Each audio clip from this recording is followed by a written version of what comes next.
Lee, Joe, we just come down to catch up with you because April the 2nd, you're back out for fight number 4, but you're returning to your hometown, mate, Wigan, Robin Park. In fact, this show has been specially designed so you and your stablemate, Lennox Lithgow, can start bringing the crowd back to Wigan for us. Yeah, I can't wait, I'm buzzing. It's 4 weeks Saturday. 4 weeks Saturday, training's going well, tickets are going well, so everything's looking good.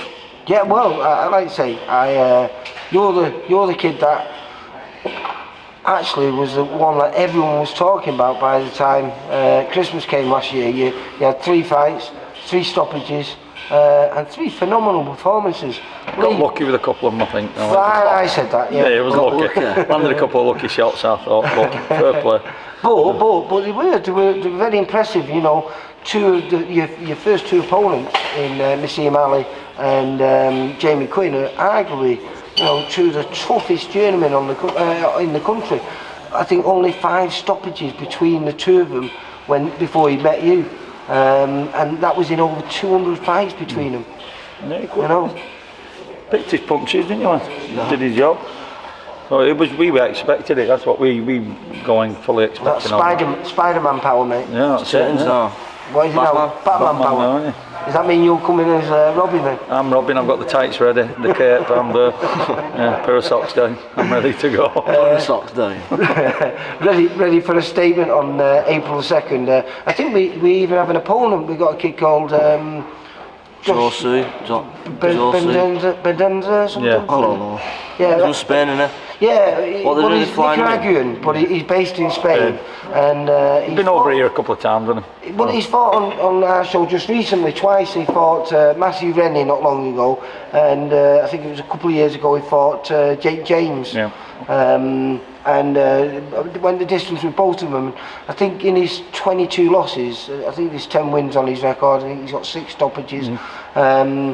But in those 22 losses, he's only been stopped 5 times. And he's been fighting up at welter as well, so he's been moving up and down, hasn't he? But I think really his golden weight a few years ago was like super featherweight, lightweight, if you know what I mean. So you're meeting him at perhaps his best weight. But they have been quality lads. I think it was Reece Bellotti who stopped him when Reece Bellotti was stopping everyone. And then a kid, I think it was a few years ago, actually went on to be a world champion in Miguel Berchov, super featherweight champion. Oscar Valdez beat him, took the title off him a few years back. Or I think it might have been last year, I'm not sure. So the people who beat him, or stopped him I should say, have been quality operators. We expect you to beat him, but no, we don't.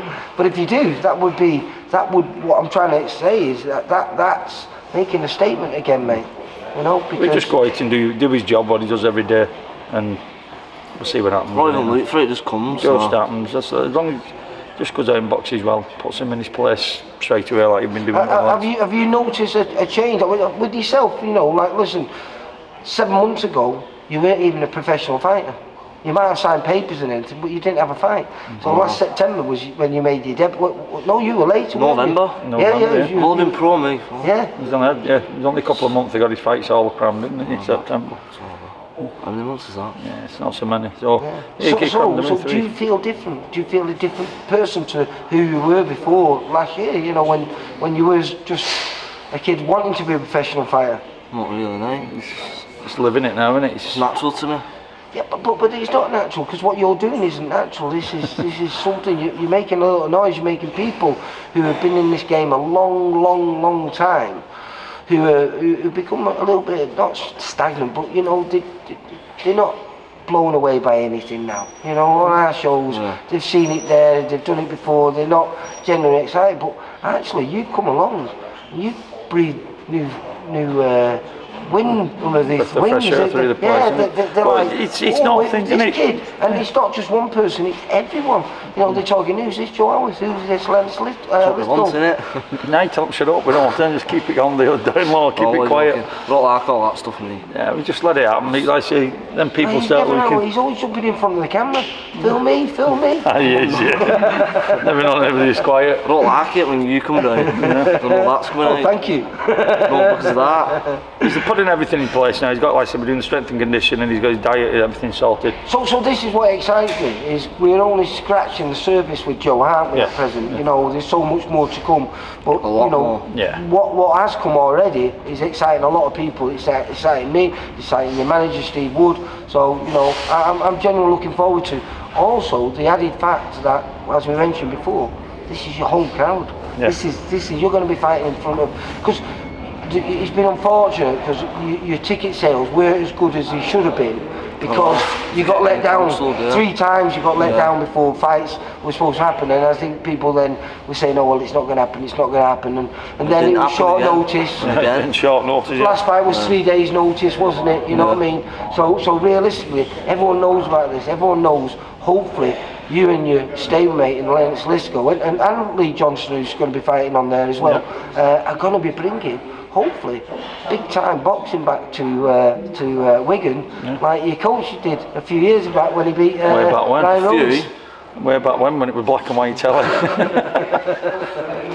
Yeah, but it'd be brilliant. I know all the lads have sold nearly all the tickets have been given, so hopefully it'll be a great night and we can do it again. And Lee, he's always been here. So yeah, there's going to be loads. So we're going in for a good night. Yeah. In for a performance. Yeah, 4 nice steady boxing and get the rounds under his belt. And hopefully you want this to be his last 4, am I right? Yeah, definitely.